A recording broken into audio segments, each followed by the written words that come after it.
colocar-nos em pé para a leitura das Escrituras Sagradas? Gênesis capítulo 6.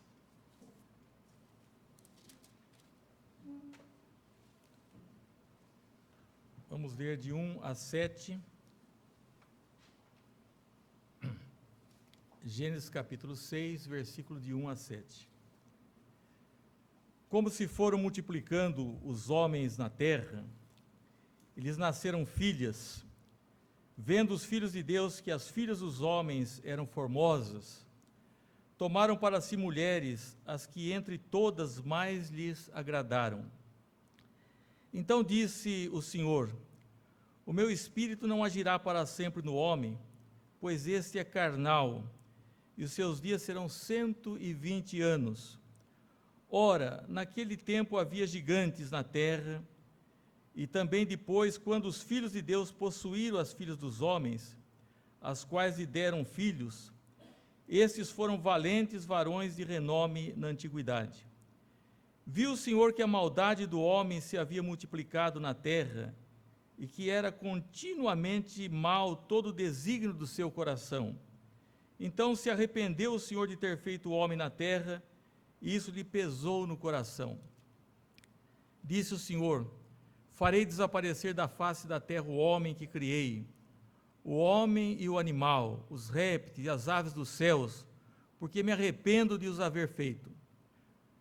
Lerei ainda até o 9. Porém Noé achou graça diante do Senhor. Eis a história de Noé. Noé era homem justo, íntegro, entre os seus contemporâneos. Noé andava com Deus. E no capítulo 7, versículo 1 e versículo 7. Disse o Senhor a Noé: entra na arca, tu e toda a tua casa, porque reconheço que tens sido justo diante de mim no meio desta geração. E o versículo 7. Por causa das águas do dilúvio, entrou Noé na arca, ele com seus filhos, sua mulher e as mulheres de seus filhos. E ainda leremos em Hebreus, capítulo 11, versículo 7.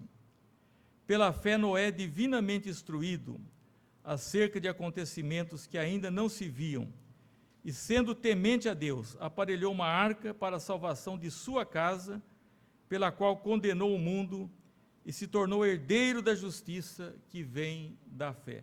Poder sentar-vos.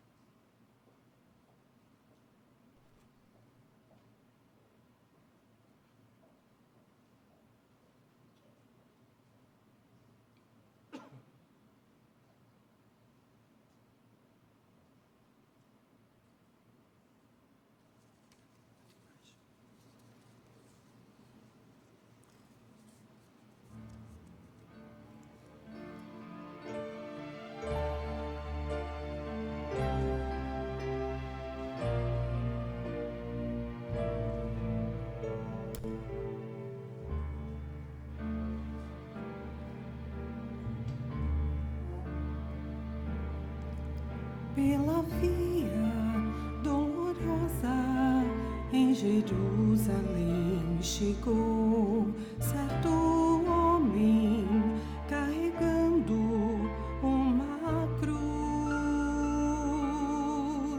Multidões queriam ver o homem condenado a morrer.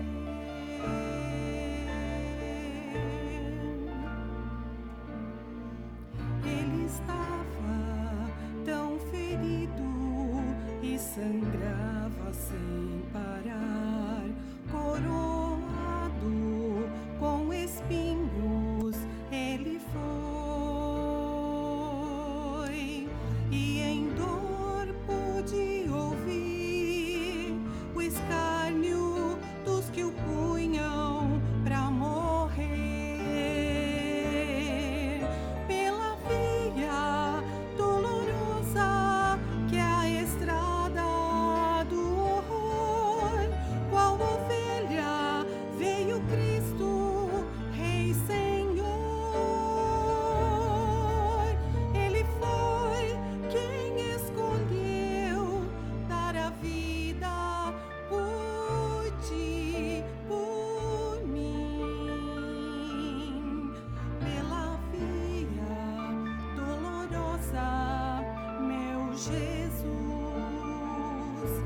Será ainda uma palavra de oração, pedindo ao nosso irmão Ailton que nos guie nesse momento.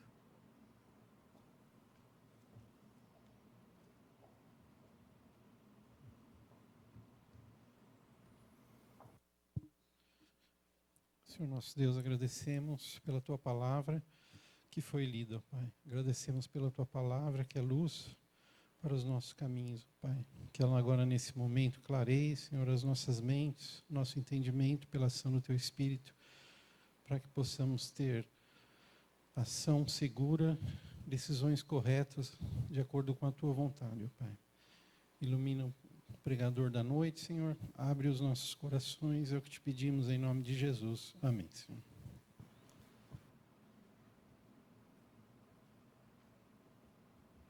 Nós vamos falar nessa noite sobre lutando pela família. Eu creio que a maior realização de Noé foi exatamente a sua família, salvar a sua família do dilúvio. Na verdade, Noé foi um grande pai e até num certo sentido pai de todos nós. Manter uma família piedosa em tempos difíceis, como era naqueles tempos, é uma tarefa que só pode ser dada realmente fortalecida pelo próprio Deus. Era um tempo de depravação, era um tempo de corrupção e de extrema violência. E nesse texto que nós vemos, há um relato, ainda que breve, da situação daquele mundo antigo, do velho mundo, da degeneração, da apostasia, quando as pessoas se rebelaram contra Deus. Eu creio que aquela destruição daquelas pessoas, dos animais, de todos, não deve ser visto somente como um ato da soberania de Deus, mas como uma necessidade de justiça do governo e da honra do próprio Deus. E sabemos que os dias que vão anteceder a vinda de Cristo também serão dias semelhantes àqueles dias que antecederam o dilúvio do tempo de Noé. E nós temos uma preocupação uns com os outros, mas naturalmente com as nossas famílias. E houve um tempo que até alguns crentes pensavam que mandando seus filhos para o acampamento, eles estariam a salvos de muitos problemas. É claro que em certa medida, mas é possível que os problemas, as tentações, as dificuldades acompanhem também naquele acampamento. Nós vemos um tempo difícil, principalmente na criação dos filhos. Existem ambientes mais difíceis e ocasiões difíceis para mantermos a nossa família de uma forma, lutarmos pela família, para que seja uma família temente a Deus e piedosa. Naqueles dias, diz que multiplicando-se os homens na terra. Eu creio que essa degeneração, ela se deu, em parte, ou fatores que colaboraram para essa decadência, para essa degeneração, dois fatores. Um deles foi o aumento populacional. Na verdade, ainda creio que Deus nos chama para sermos fecundos, que o mandamento multiplicai e enchei a terra. Ainda há muitos lugares para serem habitados. É certo que temos regiões inóspitas, regiões gélidas, mas ainda existem muitos lugares e muitos países ainda carentes de serem melhor habitados e uma de população melhor distribuída. Mas o fato é que aumentou a população e principalmente aumentou o número de pessoas más, de pessoas perversas. E quando aumenta o número de ímpios na terra, aumenta também o número de problemas. Diz o texto, um texto da palavra de Deus, quando os perversos se multiplicam, multiplicam-se as transgressões, mas os justos verão as ruínas deles. Então, naturalmente, aumenta a quantidade de perversos, de pessoas que não têm o temor de Deus, naturalmente aumenta o número de problemas também. E é um versículo que diz que até a lavoura do ímpio é pecado. Porque, na verdade, ele se alimenta, ele se fortalece para continuar desobedecendo a Deus e sendo rebelde a Deus. Então, esse aumento que houve, diz, quando multiplicaram os homens na terra, aumentou também o número de problemas. E outro fator que eu acredito que nós encontramos no texto aqui, é a questão do casamento dos filhos de Deus com os filhos dos homens, os filhos dos homens. Esse casamento eram dos filhos de Deus, que levavam o nome de Deus, eram pessoas professas, eram descendentes de Sete, que não se manteve a sua linhagem pura, mas se uniram com os filhos de Caim, que eram reconhecidamente pessoas más, tomando-lhe essas mulheres por esposas.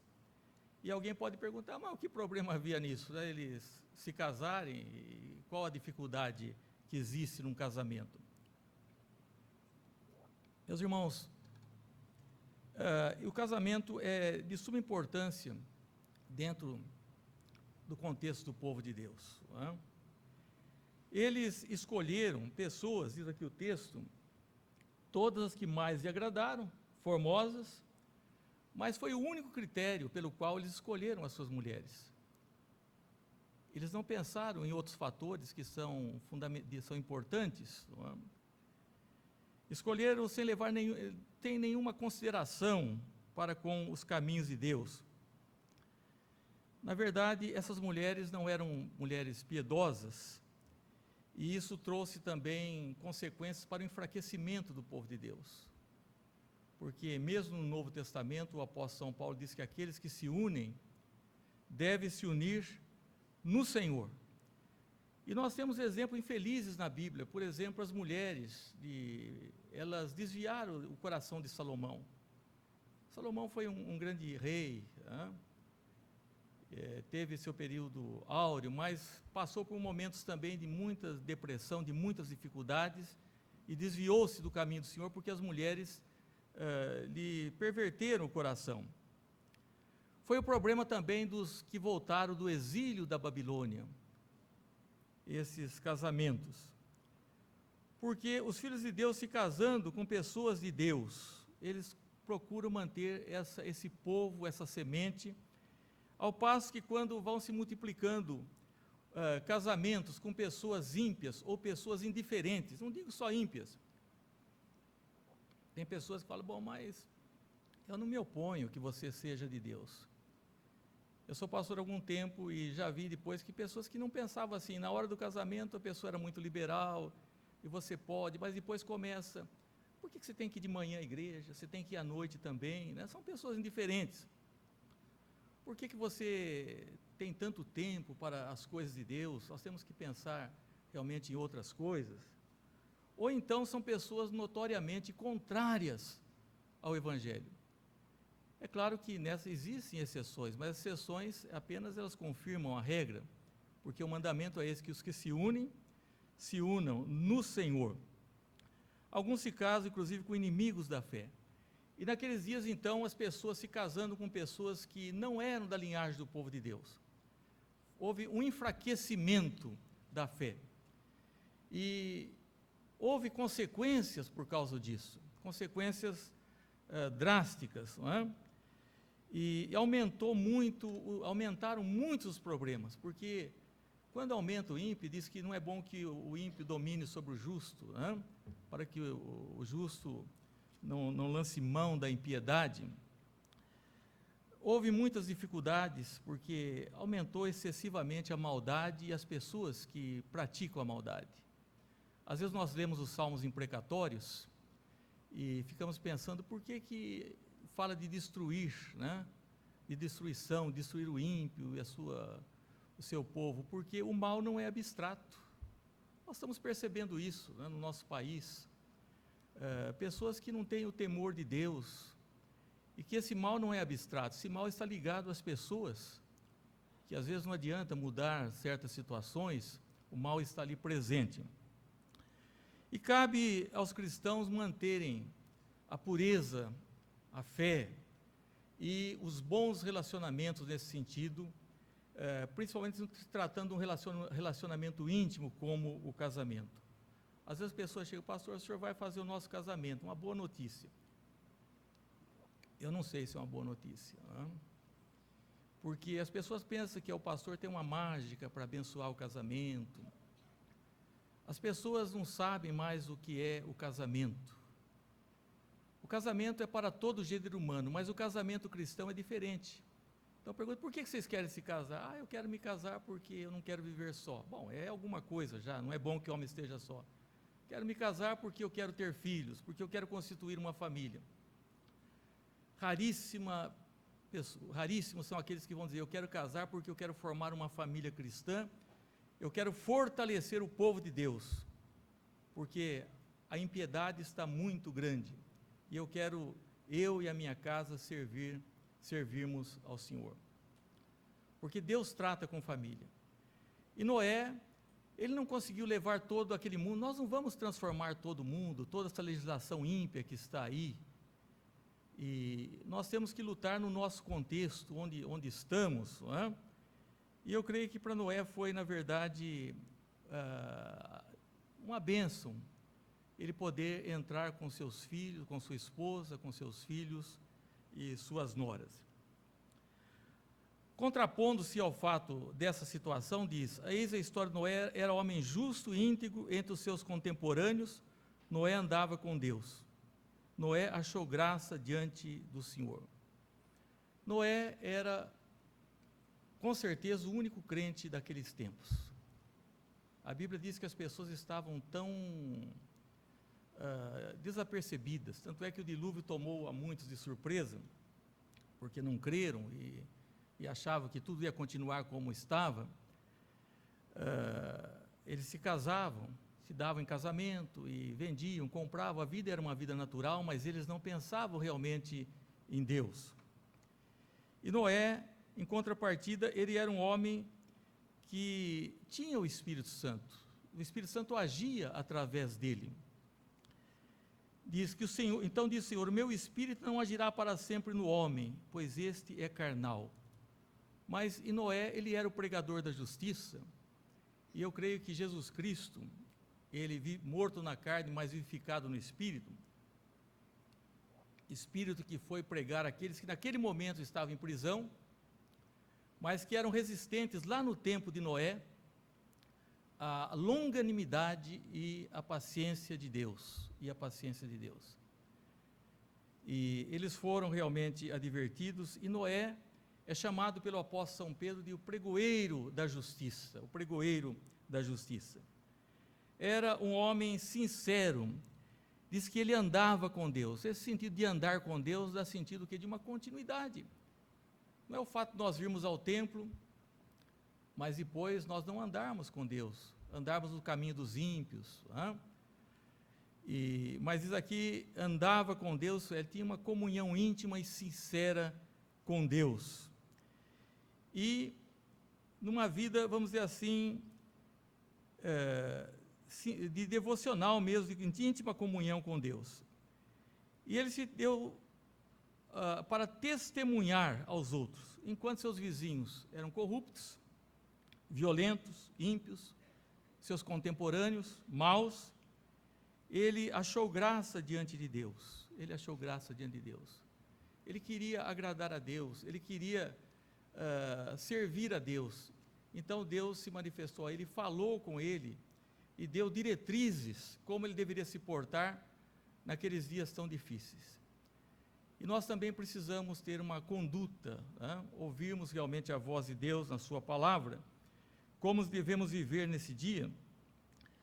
E diz aqui que ele testemunhou e apontou aos demais, permaneceu fiel a Deus e à obra. Qual era a sua obra? A sua obra era uma loucura aos olhos humanos, era construir uma arca imensa, não tinha chovido, até então era uma neblina que regava a terra, mas eu creio que ele não poderia ter sido um pregador eloquente, mas ele era um homem fiel a Deus.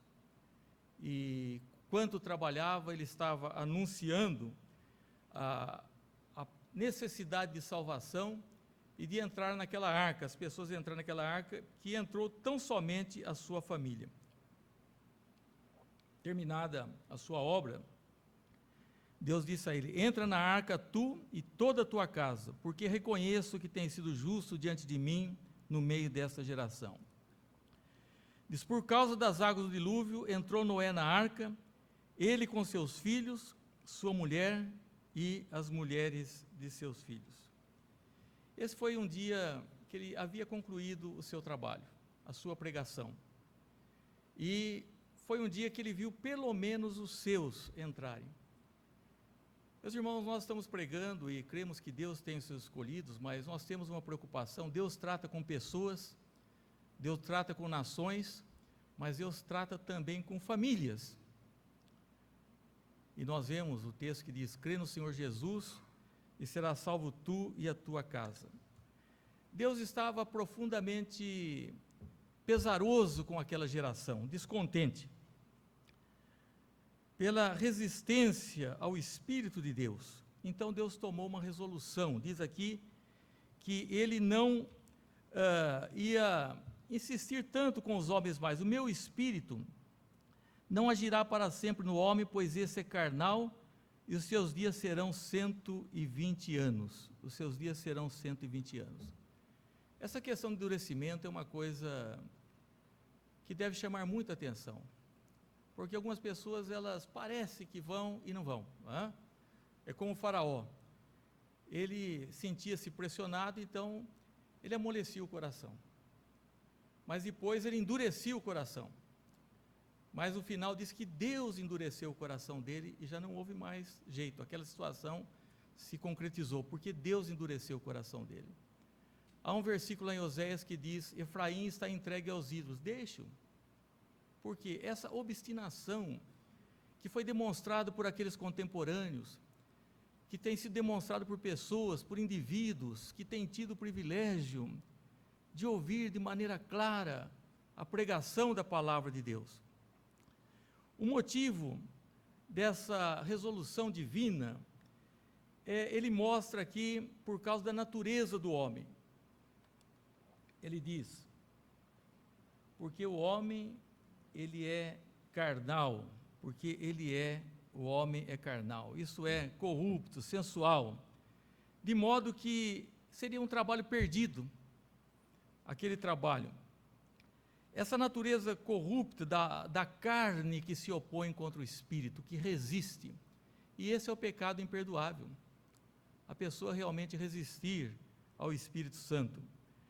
Quando um pecador endurecido se inclina para com a carne, então eles perdem a situação do Espírito, porque Deus não teve misericórdia de mim, não, porque ele realmente preferiu assim, e porque ele se mostrou realmente obstinado.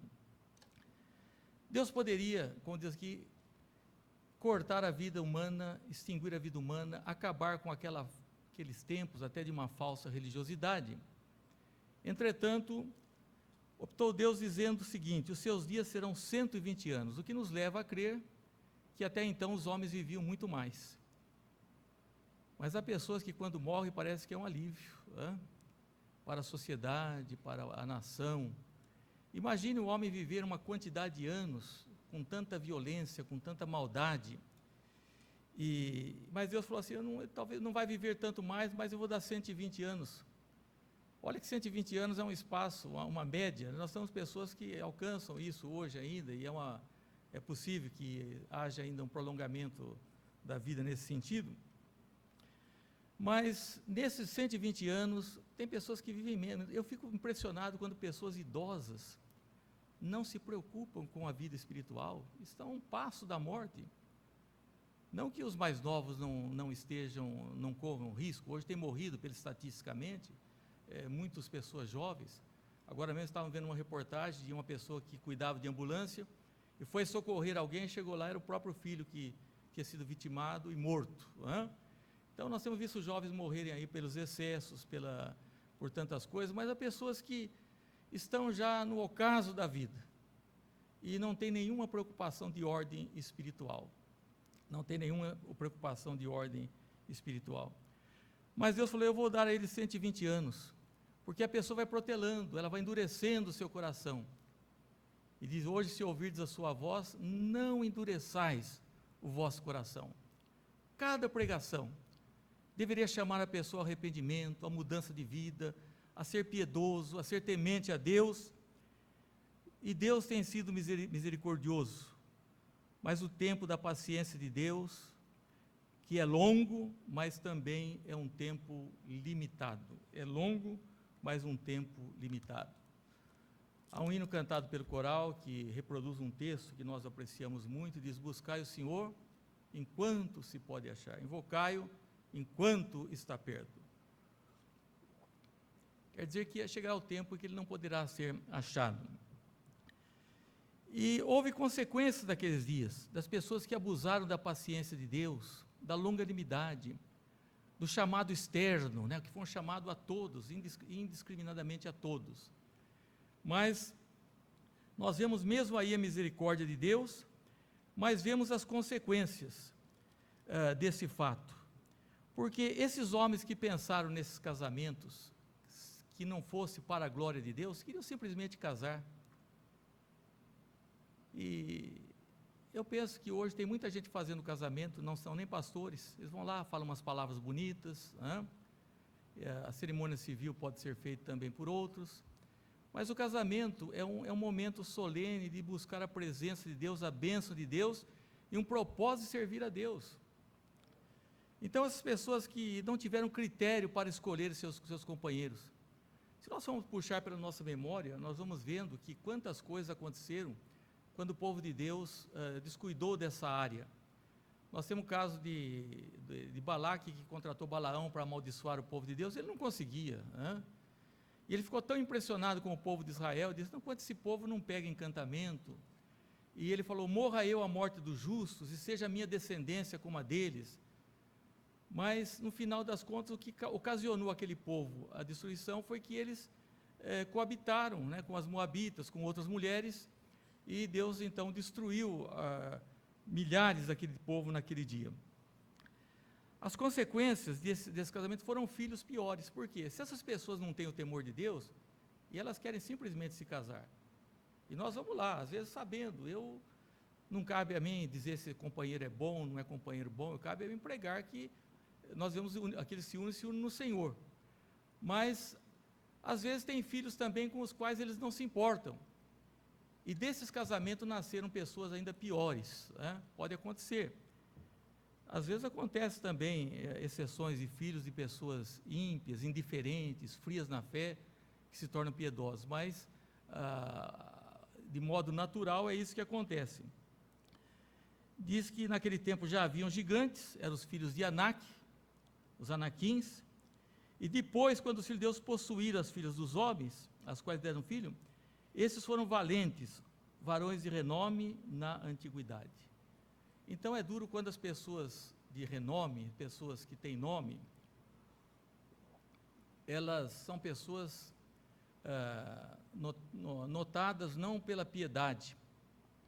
A piedade é que até então o povo de Deus tinha alcançado pela religiosidade, pelo temor a Deus, agora eram por homens fortes e por homens valentes, e muitas vezes daqueles também que dominam sobre a massa, que pessoas que não têm nenhum temor de Deus, não é? Então, nasceram realmente filhos piores ainda.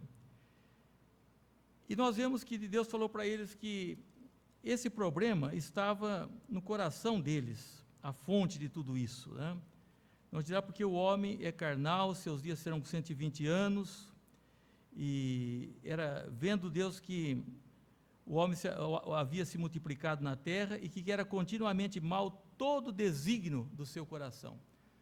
Todos esses problemas daquela geração que Deus precisou eliminar através do dilúvio, um juízo parcial, porque salvou a humanidade através de Noé e sua família, o problema estava realmente no coração dessas pessoas, e aí que é a fonte, né, desses problemas no coração.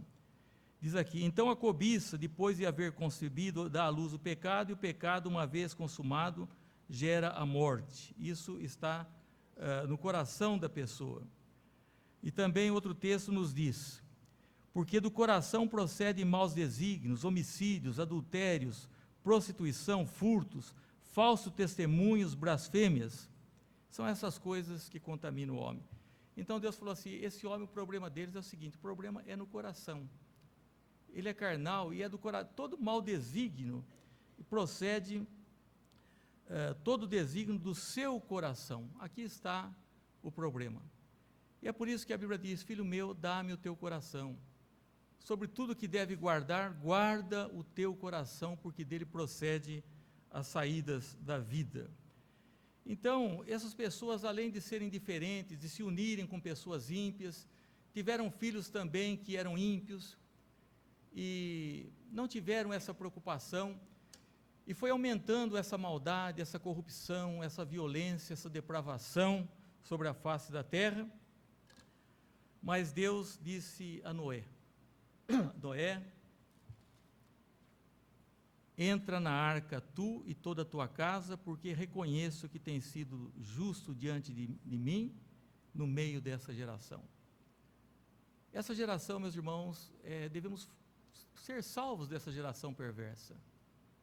Nós devemos mudar o nosso coração, devemos voltar o nosso coração para Deus, para que o Espírito de Deus haja em nós.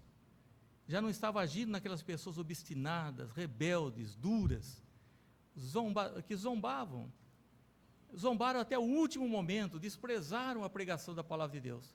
Elas não podiam dizer que Deus não era misericordioso, que Deus não havia oferecido, porque as oportunidades estavam ali. Mas agora Deus disse para ele: não, você pode ter sido frustrado durante tanto tempo. Vai chegar um tempo que nós não teremos mais que falar para as pessoas, insistirmos, de estarmos, porque esse tempo já estará no passado. E ali falou para Noé: agora chegou o tempo de você entrar na arca, você e sua família. É claro que isso também tem uma alusão, um sentido espiritual da salvação. A arca tinha uma só porta, e a porta é só Cristo. Não há outra maneira de nós irmos a Deus, a não ser através do seu Filho perfeito, Ele que é o nosso mediador, que ainda intercede por nós, que do céu à terra não há dado outro nome pelo qual importa que sejamos salvos. Então Noé estava mostrando que aquela porta estava aberta, mas agora ele entraria na arca e essa porta estaria fechada, Entra na arca, tu e a tua família.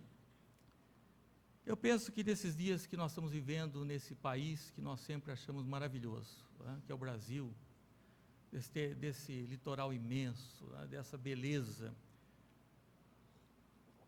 mas é um país que está tão distante de Deus.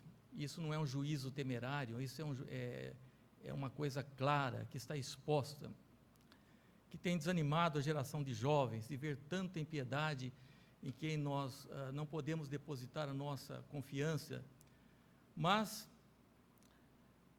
nós aguardamos uma pátria espiritual, embora tenhamos o dever de lutar. Tanto é que Deus deu a Noé a oportunidade de um mundo renascido, de um mundo diferente, e nós cremos também que Deus dará a nós um novo céu e uma nova terra, diferente, é claro, daquele mundo para o qual Noé agora estava adentrando também, porque ali é uma figura, e é um juízo parcial também que houve. Entra na arca. Os membros das famílias foram os únicos frutos da sua pregação. Às vezes a gente olha para muitos filhos, que não vêm, e pensamos que pode ser também que os pais não mostraram interesse, não deram exemplo, porque os pais se preocupam com os filhos, e com razão, em muitas coisas, sobre trabalho, sobre estudo, sobre a carreira, mas não se preocupam realmente com a vida espiritual, não se importam com quem vão casar, e eles mesmos não são bons exemplos. Quando nós batizamos as nossas crianças, nós perguntamos se vocês prometem ser bons exemplos de piedade, e trazer essas crianças consigo. Mas se os pais não demonstram interesse, por que os filhos haveriam de demonstrar? Se aqueles homens escolheram aquelas mulheres somente porque eram formosas, não se importaram se elas eram pessoas ímpias, que não tinham temor de Deus, que interesse eles teriam pela vida dos filhos, dos seus descendentes? E nós sabemos que o crescimento também através de filhos é uma maneira da igreja crescer, da igreja se fortalecer, de família piedosa. Então nós gostaríamos de dizer à pessoa: eu quero me casar. A pessoa está preocupada com a beleza do momento, a música, achando que, nossa, pastor vai ter a honra de fazer o casamento. Meus irmãos, eu tremo quando vou fazer um casamento, porque o casamento para nós, não sei se é honra para muitos casos, a gente sabe que a pessoa não tem o temor de Deus e não está pensando realmente no progresso da igreja, na vida da igreja. Alguns nem aparecem mais. Confesso que já fiz muitos casamentos que me deixaram perplexo, E então, pelas consequências que vieram, ele não foi com certeza, não posso dizer com certeza, mas talvez não tenha sido um pregador eloquente, apesar que às vezes a pessoa simples, que não estudaram e tem o dom da eloquência, que falam com o coração, que falam com espontaneidade, e é gostoso ouvir as pessoas. Eu não tenho nenhum problema em ouvir pessoas, às vezes, que falam algumas palavras erradas. Eu tenho muita preocupação com pessoas que falam doutrina errada. Isso eu tenho sim. Isso é terrível. Que não vão realmente à palavra de Deus, que não tem uma pregação que busque realmente a glória de Deus. E então, Noé foi um grande dia, porque ele cumpriu o seu papel. Ele cumpriu o seu papel. E a pessoa fala: bom, mas todo mundo vive assim, eu vou ver assim. Noé, se ele olhasse, ele não tinha nenhum estímulo. Eu creio que era muito desencorajador. Ele pregando, não vendo ninguém aceitando, as pessoas zombando, os dias se passando, mas até que começou a chover. Deus abriu as comportas, as fontes, a chuva, e então as pessoas ainda estavam descuidadas, porque esse mundo tem uma sedução. Se a pessoa, ele tem um tentáculo, ele segura a pessoa, impede a pessoa de tomar uma decisão por Cristo. Ela não tem problema de ser apaixonado pelo seu time, tem gente que até morre por causa de futebol, por causa de outras coisas, mas a pessoa tem vergonha de fazer a sua pública profissão de fé, de falar que ele é temente a Deus, tem esse receio de falar do Evangelho, e de viver, e às vezes o seu testemunho, eu creio que impressionou muito aquela geração. Noé era inatacável. Talvez os seus contemporâneos não olharam, mas os filhos olharam. Não, meu pai, nós vamos entrar nessa arca porque ele é fiel a Deus. Ele crê naquilo que parece absurdo do ponto de vista humano, mas ele tem essa convicção. E é isso que nós pais devemos ter. Nós não podemos determinar a vida dos nossos filhos, mas eu creio que eles vão olhar para nós. E então foi um dia que ele viu que os filhos entraram na arca, juntamente com as suas mulheres. E esse também não tem sido um tempo muito bom para a família. Está aí muito visível. Exatamente como foi nos dias de Noé, a violência, a corrupção, depravação, o quadro está aí diante de nós. Mas a graça de Deus é suficiente. Diz que Deus se ressentiu, é difícil falar essa palavra, eu sei que nós não temos uma terminologia adequada, pela maldade do homem. Ele não ficou como espectador alheio, dizendo: olha, o homem fez isso. Não, isso pesou, diz o texto, ao coração de Deus. Deus ficou tão ofendido quando um pai olha um filho e fala: puxa vida, esse filho, ele é estúpido, ele é desobediente, ele é um filho ingrato. Mas mesmo assim ele diz: o homem que eu fiz, a minha criatura.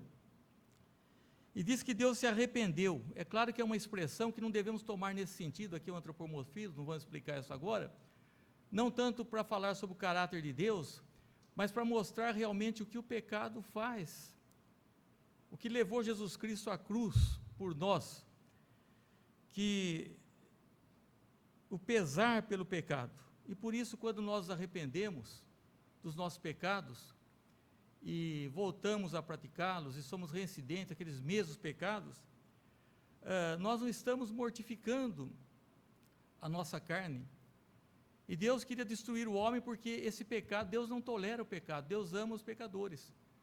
Mas Ele quer que as pessoas tenham realmente esse desejo, que sejam cheias do seu espírito, que trilhem o caminho da santificação. Então, quando a pessoa confessa, diz que se arrepende, mas continua na prática, ela não está mortificando, ela não tem realmente essa convicção do pecado.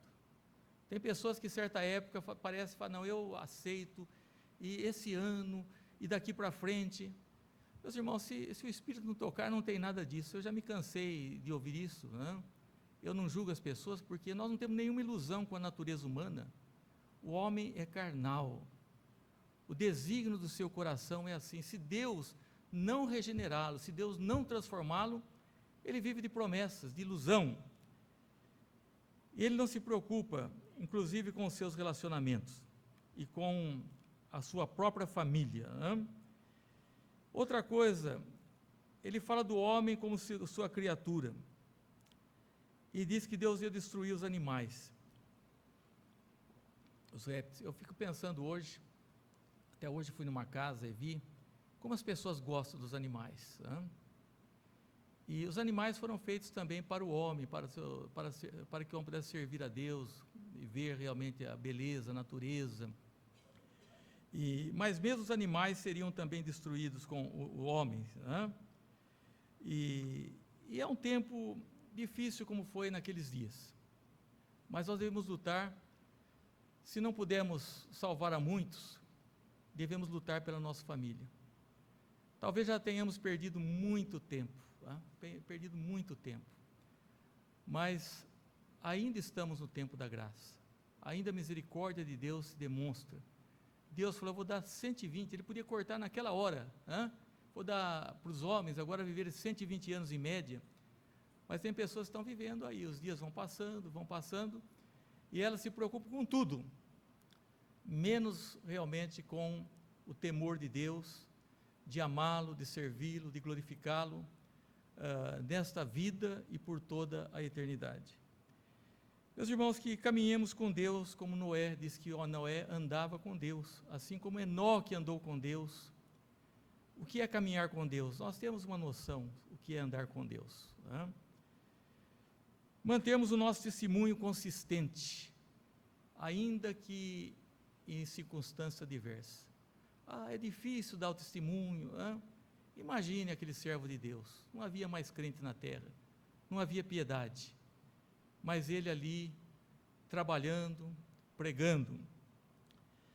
E esperemos que pelo menos as nossas famílias, mas aí está uma responsabilidade de todos, principalmente dos pais, sendo exemplo. Às vezes nós vemos muitas mulheres piedosas e homens descuidados, existe o contrário também, né? Mas nós cremos que o marido, ele deve cuidar da sua esposa em todos os sentidos, e principalmente no sentido espiritual, e consequentemente cuidar dos seus filhos. Não é dando bronca, é pelo seu testemunho, é amando a sua esposa como Cristo amou a sua igreja. E é a esposa também que entende a sua posição não como subalterna, né, mas como igual, mas promovendo realmente o seu marido, como a palavra de Deus nos ensina.